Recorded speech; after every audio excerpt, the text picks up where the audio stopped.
Alright, so I got the hood down because I want to get the cowl off. To do that, there's some Phillips head screws down here we're going to need to undo. But first I have to take off this wiper arm. So to get the wiper arm off, you're going to need a flat screwdriver. Come in. You're going to need to pry that up, but you're going to have to lift this up. See, kind of a two-handed operation, but now you can see that this can't come out unless the arm gets pulled up a bit. So see, there's my arm off. Now I can grab this and gently jiggle it. It should come off. Go over this one. Do the same one-handed operation. No, not quite. There. There, came off.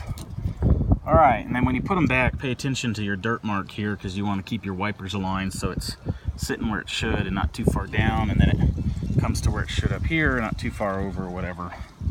Alright, so I have that off, and now I'll just undo all these Phillips head screws. Pretty easy.